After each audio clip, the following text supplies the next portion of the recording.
Jimmy Akin's Mysterious World is brought to you by the Star Quest Production Network and is made possible by our many generous supporters. If you'd like to support the podcast, please visit sqpn.com/donate.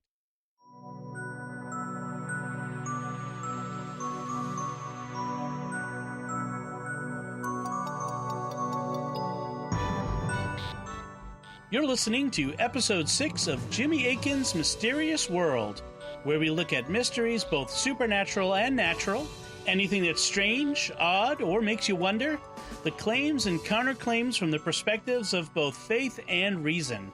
In this episode, we're talking about the Pyramids of Egypt. I'm Dom Bettinelli, and joining me today, as always, is Jimmy Akin. Hi, Jimmy. Howdy, Dom.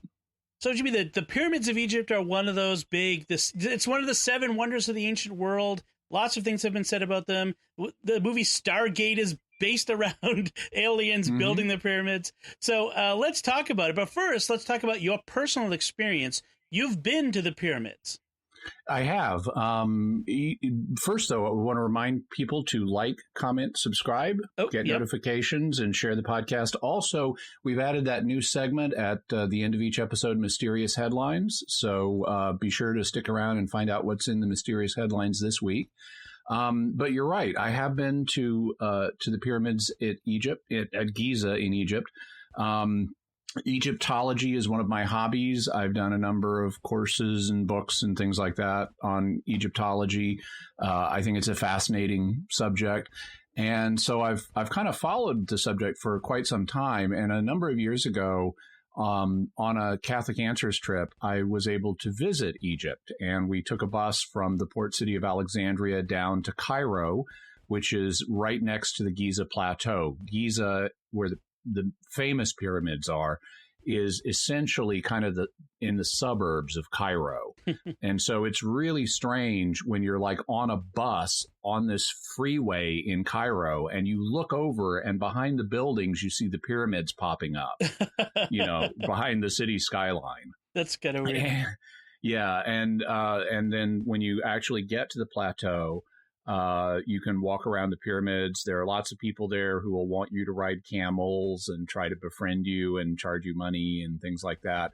And it is possible to go inside the pyramids, but they limit the number of people who get to do that so that they're not mobbed. It's kind of like a lot of museums. You have to get a ticket to get into the museum on a particular day. Yeah. And it's the same with the pyramids.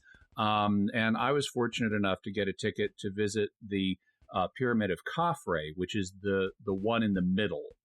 It's not the famous Khufu or Cheops pyramid, but it's the one that his son made.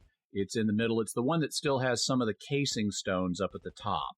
Right. And I got to go down into it. I didn't go all the way to the burial chamber, but it's very interesting. It's very cramped because the corridors, the tunnels in it were not built for tourists. They were meant just for workers to get in and out while they were building it, and then it was going to be sealed for all eternity was the idea. And they're very dimly lit, and they are surprisingly close in terms of the atmosphere. There's not a lot of oxygen down in there. I think they ought to pipe in some oxygen for the tourists, but it's a little hard to breathe. Wow. Do they seem as big in person as they do in photographs? Well, they seem really big, but it's a question of scale, because for so many centuries, for much of human history, these were the tallest buildings in the world. Right. And so by ancient standards, they're enormous.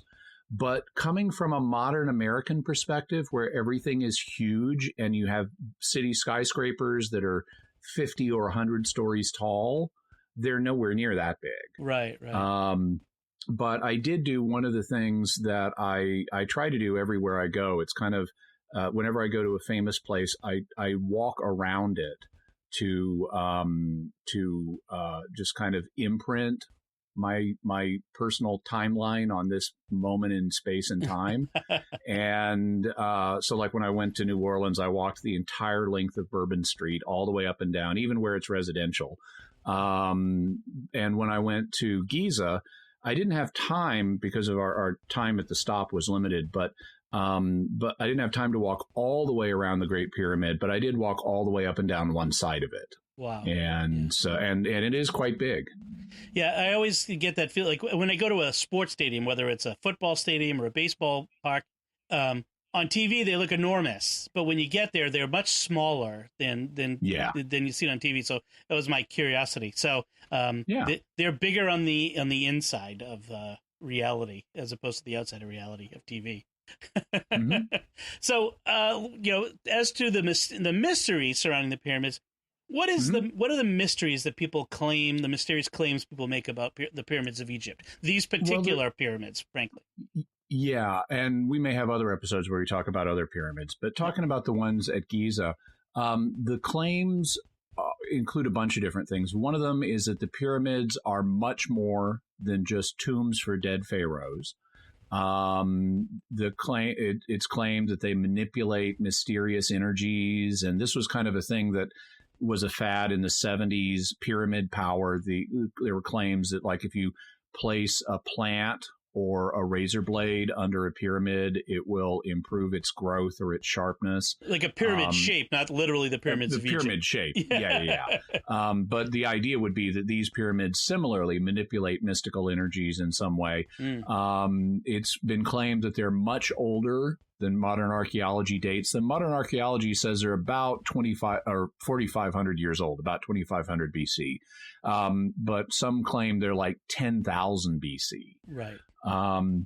It's also claimed that the ancient Egyptians could not have produced them with the technology they had available. So they must have had paranormal means. Maybe extraterrestrials helped them. Maybe they had lost technologies. Maybe they had psychic powers and levitated the blocks into place. It's been claimed that they represent part of a lost global civilization, as illustrated by the fact we find pyramids elsewhere in the world, like in the Americas.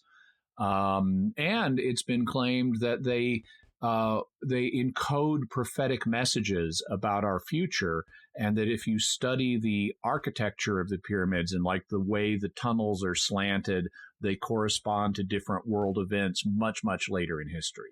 Okay. So, yeah, I remember as a kid hearing the claim that the way that the pyramids are built, that they could only have been built from the top down. Which, like, really? So from the capstone down to the ground. I'm not sure why that would be a thing, but that's weird. Yeah, that was a good one. Okay, so I mean, so there are lots of different claims about these, and which kind of makes sense given that, like you said a few minutes ago, for most of human history from the time they were built, these are the largest buildings in the world, and they're mysterious. They're not buildings used for storing grain or living in or running a country from. They were closed off. And so that sort of thing can often lead to people coming up with fanciful ideas about them. Get all kinds of reasons for the way they are. So it sort of makes sense. So what's the counterclaim against the more mystical or mysterious claims? The counterclaim, which is accepted by basically all reputable Egyptologists, is that the pyramids are burial monuments for Egyptian pharaohs. That's their principal purpose, and that they were built by entirely natural means, and that the paranormal claims made about them are examples of what Egyptologists call Egyptomania. Egyptomania is a cultural phenomenon that really got rolling in the 19th century, before modern archaeology had really developed. And all these artifacts from Egypt after the Napoleonic conquest of Egypt were like coming back to Europe and were fascinating to people. And just like when the New World was discovered, you'd have these fantastic travelers' tales about what it was like in the New World, and there were all these weird people there, and some of them had 1 foot, and there were monopods and things like that.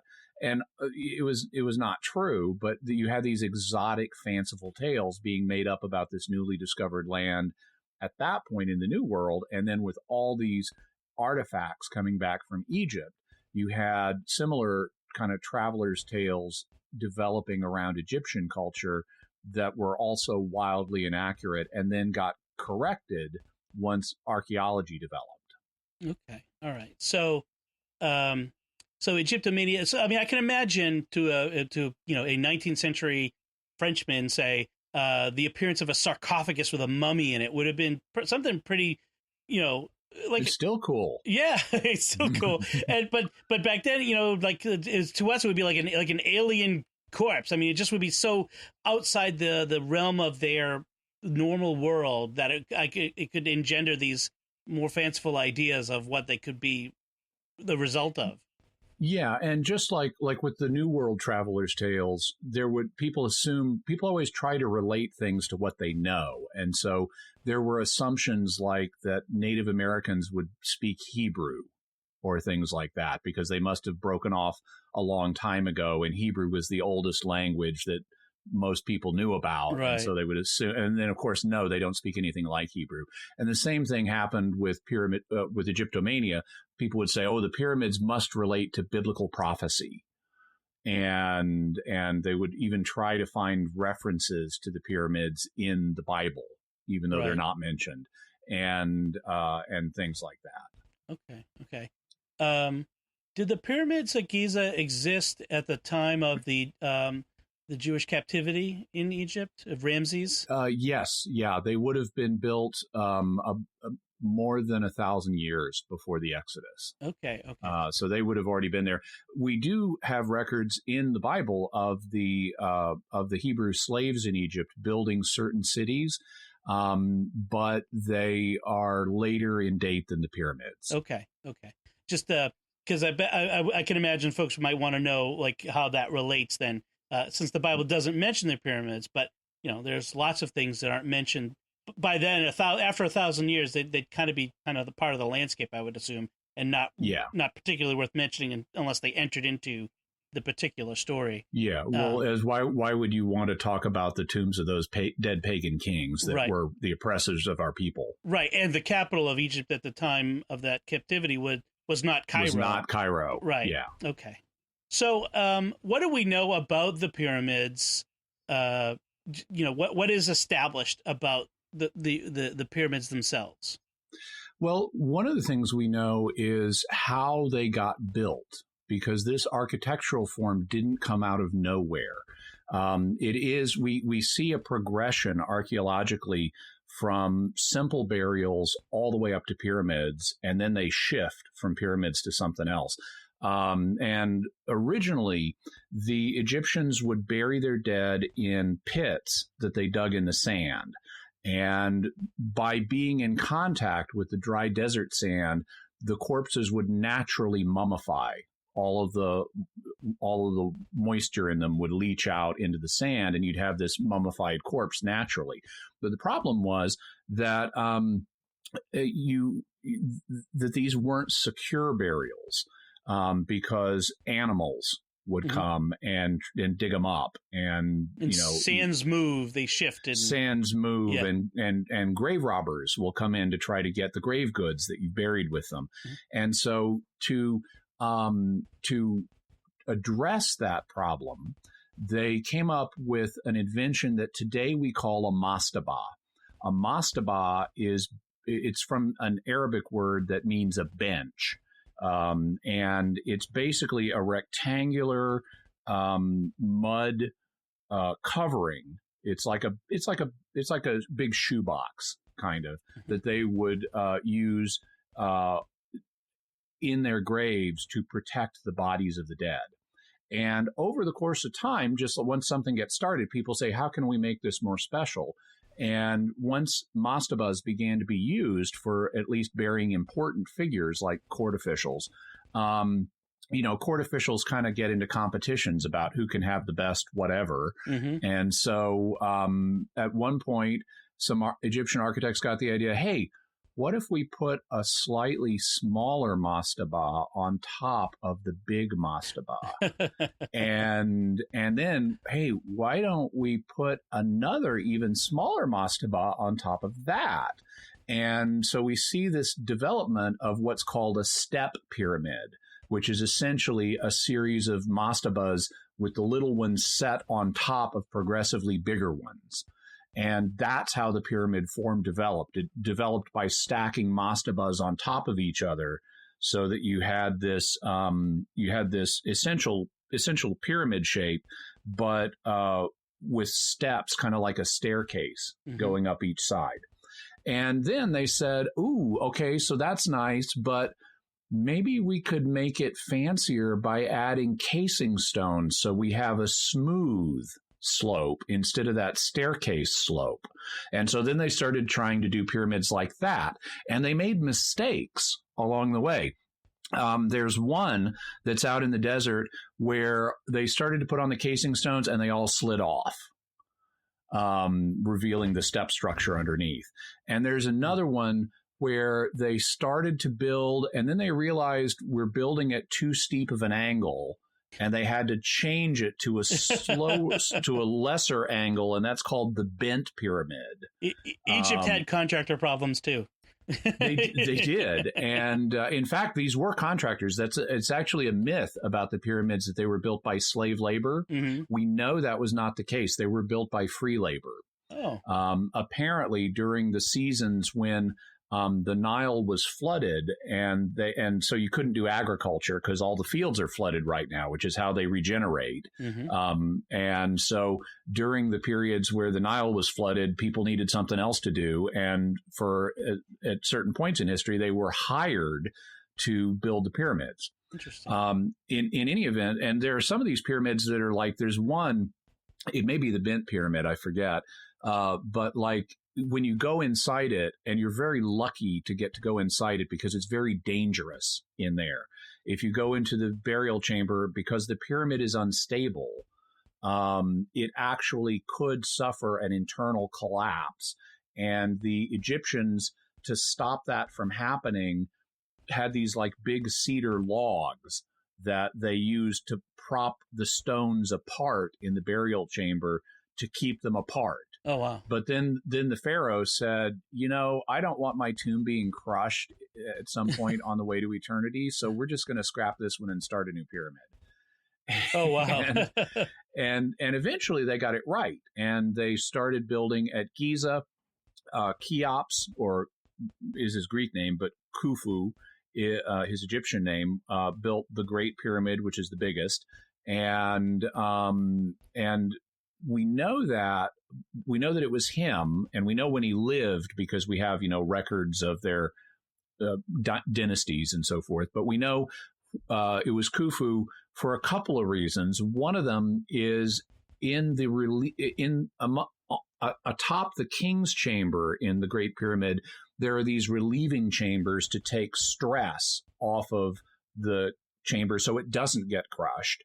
And in the relieving chambers, we found graffiti indicating that it was built during the reign of Khufu. Now, of course, in the movie Stargate, Dr. Daniel Jackson says that's forged. But in addition to the graffiti we found in the relieving chambers, we also have essentially the cities or camps, labor camps, that were built on the Giza plateau by the workers who built the pyramids. So we have their breweries and their bakeries and their houses, and it's all right there. And we have inscriptions in the houses indicating, and in those camps indicating that it was built during Khufu's reign, because the work teams that built the pyramids had names like Khufu's drunkards. and so Khufu's drunkards would leave a record of like, we were here and we did this great stuff. So they had social media trolls and various sorts back then too. Yeah. So, but eventually though, so real quick, after Khufu built his grandson, or his son, Khafre, built another one, which is in the middle. And then there's a smaller one by another member of the dynasty named Menkaure. And then they abandoned the Giza Plateau in terms of building these big, huge pyramids. And the reason they did that is because if you don't want people robbing your tomb after you're dead, it's probably a good idea not to put a huge, gigantic sign on top of where your tomb is. Right. And so they eventually started burying the pharaohs in secret in a place that's now known as the Valley of the Kings. And that's where King Tut was buried. That's where King Tut was buried. Okay. I always want to sing the song, but I won't because that betrays how old I am, frankly. So let's move on to kind of examining the mysteries from both the faith and perspective, I mean, faith and reason perspectives. So from a faith perspective, I think we kind of sort of addressed this. From the Christian faith perspective, there isn't a whole lot to say, correct? Egypt is important in the Bible. But it's the pyramids are not what's important about Egypt in the Bible. So there's not a lot there. Okay. There's a lot more to say from the reason perspective. We do know that they were tombs, and we have various indications of that, even though in the Great Pyramid, we didn't find a body because it along with all of its grave goods, had been plundered in the ancient world. But we do have indications both from there and from other pyramids, including their little pyramids that are sometimes called Queen's Pyramids, also on the Giza Plateau. And we know from other pyramids that they were used as burial chambers. There may, though, I don't want to exclude the idea that they didn't have any other ritual significance, though, because the Egyptians had a kind of stellar component to their religion. They like Sirius, the star Sirius, was very important in their religion for one reason, because it would rise above the horizon just before the Nile flooded every year. And so Sirius played a big part in their religion. And the idea would be when the pharaoh, who was regarded as a god on earth, he would, like, when he dies, he would go rejoin the gods in heaven. And if you look at some of the little tunnels in the pyramids that are too small for people to go through, they've often been thought to be air vents, but they seem to be aligned to certain stars. And so they may have been meant to facilitate the journey of the pharaoh's soul back to heaven. And so there may have been additional religious significance of a ritual nature to the pyramids. Also, the pyramid shape itself seems to have religious significance, because in Egyptian cosmogony, when the world was created, it was originally, or when the world began, it was originally this formless sea. And then a mound arose out of the sea that had the first god on it, who then made the other gods. And this mound is known as the Ben. And the top of a pyramid or an obelisk, you know how if you look at a big obelisk, it's got a little pyramid on top of it. That's also referred to sometimes as the Ben.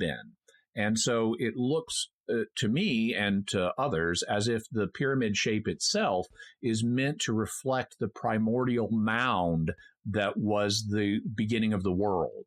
And so it looks like the pyramids are giant bent representations of the Ben. So in that sense, that particular claim that it's more than just a tomb for the dead pharaohs, it does sort of hold up, that there are perhaps ritual or religious significance in the symbolism. Right. Where it doesn't hold up is the claim that pyramids manipulate mystical energies. That's been something that's actually been tested. In fact, they did a Mythbusters episode on that, which we'll have some information about in the show notes. And, you know, they tried putting food under pyramids to see if it would spoil. They tried razor blades to see if they would stay sharp. Nope. That stuff doesn't happen. However, interestingly, as physical structures, pyramids do manipulate physical energies. There's a story that we'll have a link to in the show notes where a recent study indicated that they will, kind of focus electromagnetic energy in certain ways. But this is just ordinary, like radio waves kind of stuff. It's not mystical. It's like your house is going to, manipulate radio frequencies and stuff. That's why your Wi-Fi and phone reception is better in some parts of your house than others. Right. It's just like like if you shine a regular white light through a prism, it breaks it into a rainbow of colors. That's not mystical. That's just physics. Exactly. Okay. In terms of the age of the pyramids, as I mentioned, we found indications both inside and outside the pyramids that tell us really, no, they do date to about 2500 BC. They're not 10,000 years old. In terms of production means, there actually is a little bit of a mystery about part of it. Now, we know where the blocks came from that went into the pyramids because we've got the quarries where they were dug. But there's a question about how did they get the blocks up to the top? Because after a certain point, there's a bit of confusion. I mean, we know various ways they could have transported the blocks. That's not the issue. The question is, how do you get them up that high? And one proposal that people entertained for a long time was, well, maybe they just built a huge ramp with a relatively low slope so they could easily drag them up that ramp. The problem is that ramp would have to be like a mile long, and it would contain more volume than the pyramid itself. Right. And we know we don't have the remains of any such ramp. So other proposals have been advanced. One is that there's an undiscovered series of concentric slopes within the pyramid that they use to get the blocks up to the top. Another is that they built a ramp, or a temporary ramp, around the outside of the pyramid that wound around it like switchbacks going up a mountain, kind of, or kind of like a spiral staircase. Yeah. And so there is a little bit of an uncertainty about exactly how they got some of the blocks into place. The Greek historian Herodotus, who visited the pyramids, mentioned that he was told, and some of the things he was told are clearly wrong, but he was told that they used some kind of machine, like a winch, maybe, to lever the blocks up to where they could be put into place at the higher elevations on the pyramid. But even though there's still some uncertainty about this, they didn't need levitation or aliens. Similarly, regarding the global civilization claim, well, the reason you get pyramids in other places is the same reason you get cubicle buildings in other places. It's a basic geometrical shape. Right. If you're going to build something tall using primitive means, having something that slopes to a point so that the structure below it supports a slightly smaller structure above it, that's a pretty basic idea. It's a basic thing. Pyramids are a basic geometrical shape, just like cubes are. And, most of us live or work in buildings that are cubical, and there's no special significance. It's just those are easy to build too. Right. Okay.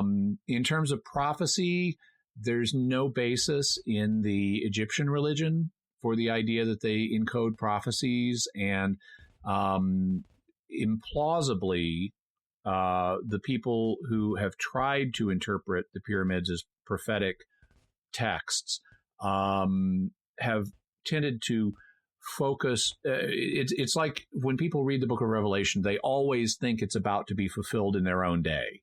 So, in the year 1000, people thought that Revelation was about to be fulfilled. And in the 1600s, people thought it was about to be fulfilled. Well, the same thing happens with people looking at the pyramids and trying to interpret them prophetically. They interpret them as applying to their own day or the near future, not something that the Egyptians would have cared about. So there's really not a good basis for that. There are frequently claims that there are undiscovered chambers in the pyramids. And that may well be true. In fact, recently, there are small little things that we found over the years that are kind of minor chambers that aren't the big ones that we found, but it looks like, based on some scientific studies where they looked at these subatomic particles that were going through the pyramids, and then they mapped where the particles got blocked or didn't get blocked. It looks like there may be a big chamber above what's called the Grand Gallery in the Great Pyramid. And so there may indeed be some sizable undiscovered chambers in there, and hopefully one day soon we'll find out about them. That would be interesting. I remember reading about that, and the speculation is if it's even there, because they're not certain that it's there. Right. But if it's there, what could it be? And some of it is, maybe it's another full of all undiscovered treasures, which everyone loves that idea. We love finding secret treasure. Yeah. But it could also be betting it's not that, though. Well, it could also be, I think, speculated that it was another one of these relieving the pressure to kind of taking the pressure from the ceiling over the Grand Gallery. So yeah, it could also be something that unlocks part of the mystery of how the blocks got up to the higher levels, because one of the speculations about the Grand Gallery itself, it's this sloped gallery that exists within the pyramid that leads up to the King's Chamber. One of the speculations about the Grand Gallery is they used it to build a big winch to get some of the heavier things up there. And so if there is a big chamber up above the Grand Gallery, it could be part of that same winching system, if that's what it was. That'd be cool to find evidence of that.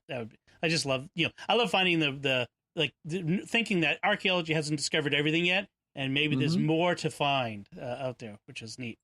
So what's the bottom line about the pyramids of Egypt and the mysteries that we've talked about here? Well, the bottom line is the pyramids are amazing monuments, and there are still things to be discovered about them, but the kind of Egyptomania claims about them are overblown. Okay. And if I editorialize for a moment, I'd say we actually deprive the ancient Egyptians of the respect they deserve for their amazing achievements with the pyramids if we say, oh, they couldn't have done them, and they had to have some other means. No, they really did them, and that's part of the amazing thing. It makes it even more amazing, yeah. Yeah.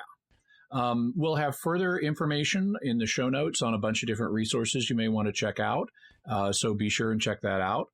And that's what we have to say about the pyramids of Giza for today. Excellent. So we have some feedback that we'd like to share first. On our previous episodes. On our second episode on transhumanism, we got a YouTube viewer whose name was Hybrid Indeterminate, which is an interesting handle. And they write, I'm not sure, they write, thank you for a generally honest and charitable overview of our movement. So a transhumanist who's responding to that. And I would just want to say thank you very much, Hybrid Indeterminate. It's always my goal to be fair-minded and charitable and look for the good in stuff. And so some aspects, even though I'm not on board with the let's replace Homo sapiens bit, I am on board with let's cure diseases and extend life. So best of luck with those goals. That's right. And that's really at the heart of what we're doing here in the mysterious world is we're looking at things objectively, neither as coming at them as skeptics or as a priori believers. We examine what has to be said, and we take what's good and we leave behind what's not. And that's how we approach it. And so thank you to Hybrid Indeterminate as well. So another part of our show that we're doing now is we have mystery headlines. I feel like I should have like a mystery headlines, like bumper music or something. But I was going to mention that, mysterious headlines, actually. Okay, so yes, mysterious headlines, because a mystery headline we wouldn't tell you what it was. But but the mysterious headlines, Jimmy, what do we have for mysterious headlines this week? Well, this time, since we were doing the show on pyramids, I thought I'd include a couple of recent headlines about pyramids. The first one I mentioned earlier in the show. We've actually kind of touched on both of them, but one of them is a link to a story from phys.org, which is a physics website, physics news website, about how the pyramids can focus electromagnetic energy. And then the other one is an article from the British newspaper The Guardian about that potential undiscovered chamber in the pyramid. Excellent. Okay. In the Great Pyramid. In the Great Pyramid, yes. All right, great. Well, so, folks, I just want to remind you at this point that if you can like our this episode on Facebook, or retweet it on Twitter, write a comment. If you want to subscribe to the podcast or subscribe to the YouTube channel, if you're listening on YouTube, click the Get Notifications bell on YouTube. And most importantly, share the podcast with others. We only reach new people really mostly by your recommendation. I mean, your recommendation to others is better than an ad or any other way that we can promote the show, because people trust you. And we don't have ads. we don't run ads. So we really would really appreciate it if you could do that. And if you could write a review on iTunes, give us a nice 5-star review there about what you like about the show. We're already getting great feedback from folks, and every week we're getting really nice comments from people. And speaking of those comments, if you will send us some listener feedback to mysterious@sqpn.com, you can send an email, or you can go to sqpn.com and leave a comment on this show, or go to our Facebook page, just search for SQPN there, and leave us some feedback, and we'll possibly read it on a future episode and make it part of the discussion. We really do appreciate that. We want you to be part of what we're doing here. I mean, otherwise it's just me and Jimmy talking to each other. So we want to make this a community around these very interesting topics. So, like we said, if you want to find any of the links to the further resources, or you want to find links to Jimmy or I, or our social media or our personal websites, you can find those at sqpn.com. Until next time, Jimmy Akin, thank you for exploring with us our mysterious world. Thanks, Dom. And once again, I'm Dom Bettinelli. Thank you for listening to Jimmy Akin's Mysterious World.